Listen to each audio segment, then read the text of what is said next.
Shalom, family. This is your brother Dana, and I'm coming to you from the city of Atlanta, from a place in one love. I do recognize that certain individuals follow me for very specific reasons. I recognize with that when I do not fulfill those reasons, many unfollow me quickly. But these videos are intended for those of you that I know are my family. Today I wanted to share another story with you, as I desire for you to know who I was to who I am, but who I was those 30 years in Chicago before you saw my face appear before you on social media. This story is about a young man by the name of Isaiah. He was in his upper 20s when I first met him at Division 10. Maximum security at Cook County Jail. And about 3 to 4 years into coming to that floor of guys and working with the gentleman, one morning very early, I received a phone call, and it was Isaiah on the other end. The night before, he was released. But unfortunately, once he got to his home, at least where he lived with his mother and family prior to being locked up, there were other people occupying. Mom was nowhere to found. He had no idea where his family had gone. So he called me out of desperation. I picked him up.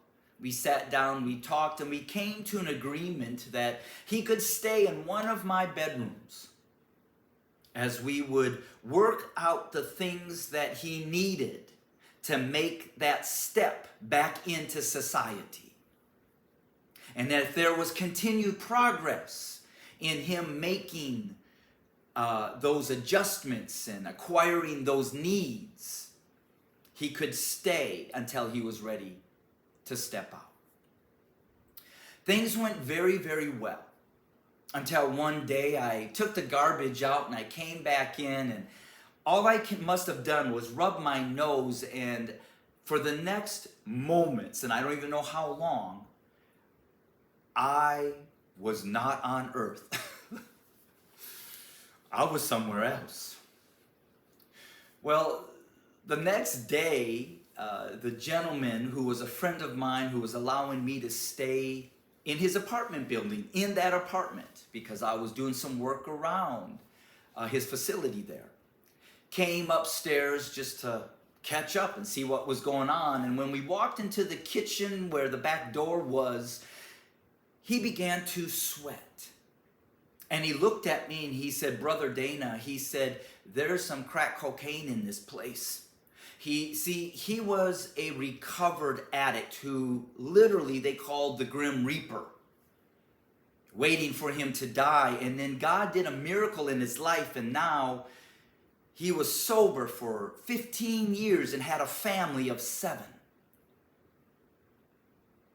But when he walked into my kitchen, he began to sweat because the very fibers of his being recognized the drug that he once couldn't live without.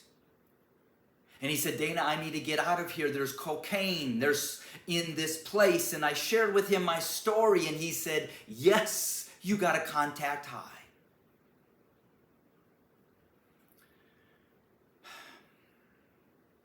Well, Sunday morning I got up and I went to church at that time, and when I got back I had to and was going to sit down with Isaiah to let him know that the doors of him living with me had now come to a close, and we would need to find some very immediate housing, shelter for him to stay. But when I arrived home, he was standing outside of the building.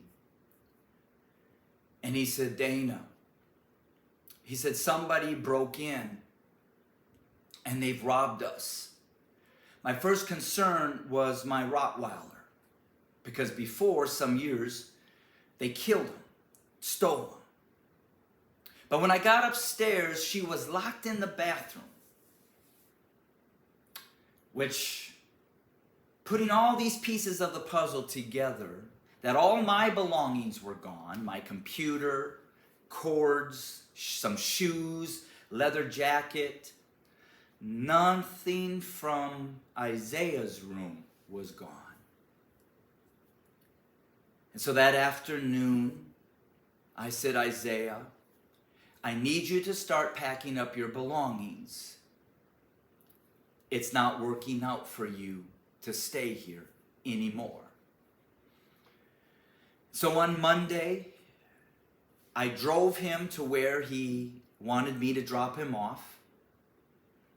The computer and the headphones and the radios were things that I or others gave him, and I sent him with everything he had.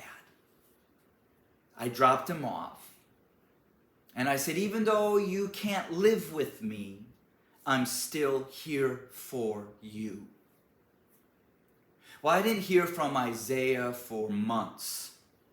And I would say about a year to a year and a half later, the phone rang, and on the other end was a woman's voice, and she asked, is this Pastor Stevens? And I said, yes, can I help you?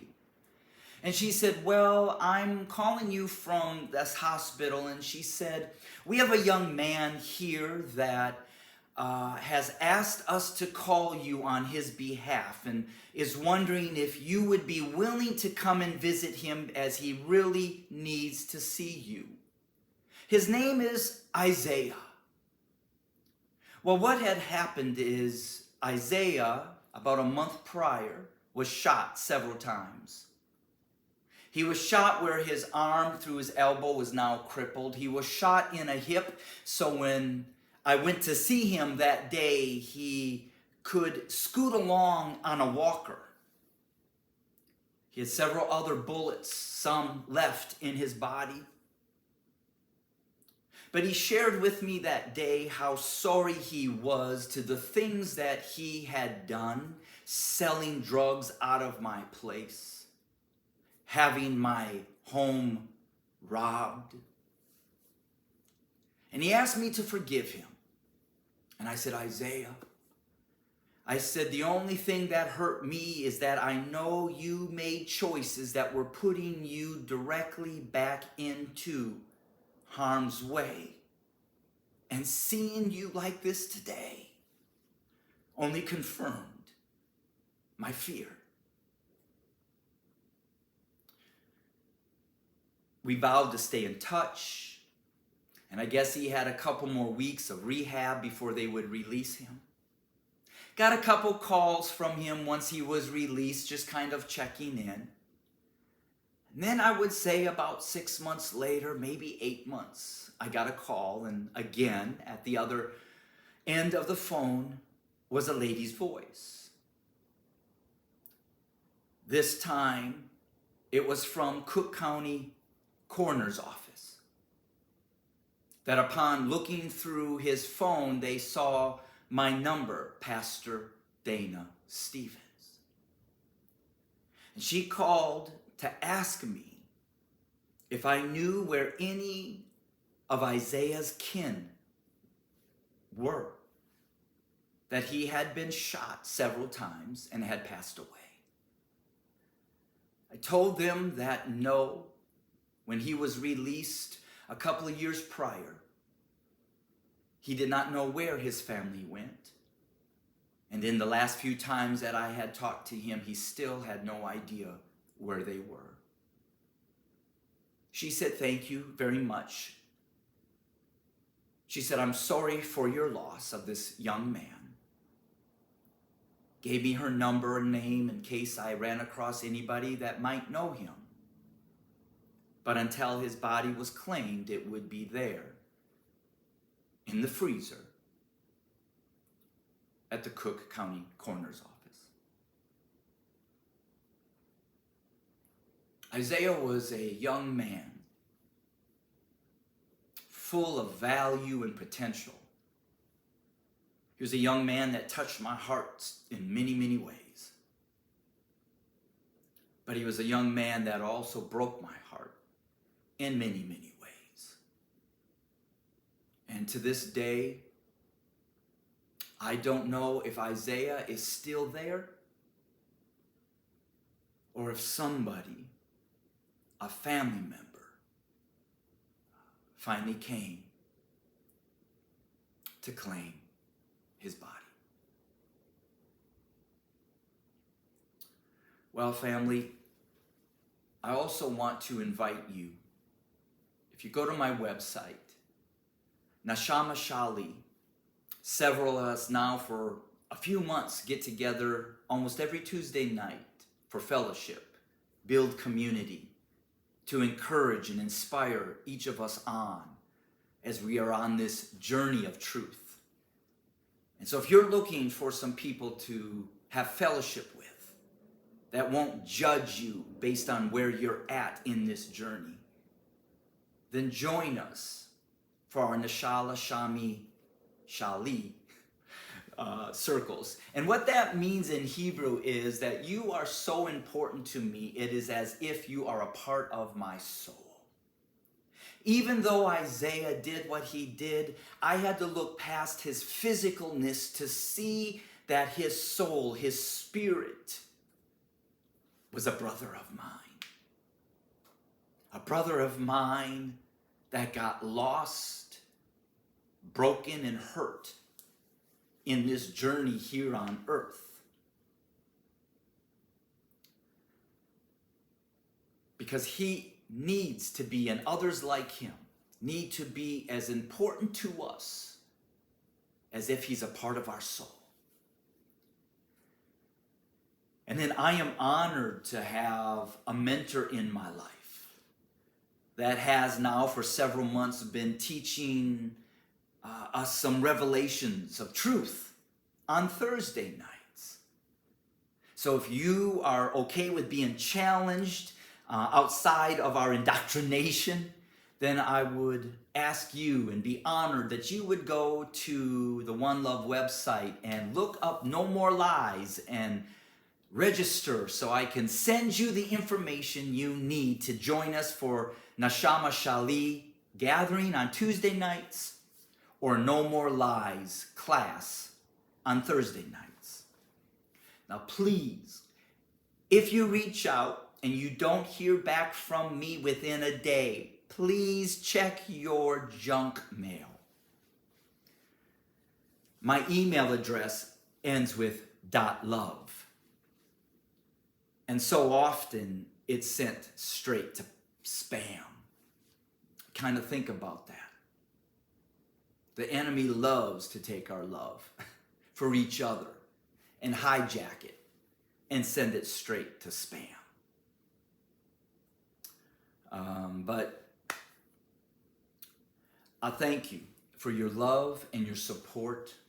I thank you for those who pray for me, those who reach out to me, those who have even sent gifts, monetary gifts. I thank you, for you are my family, and I want you to know that my love for you is so strong, is that you are really a part of my soul. This is your brother Dana coming to you from the city of Atlanta, from a place in one love. Shalom, family.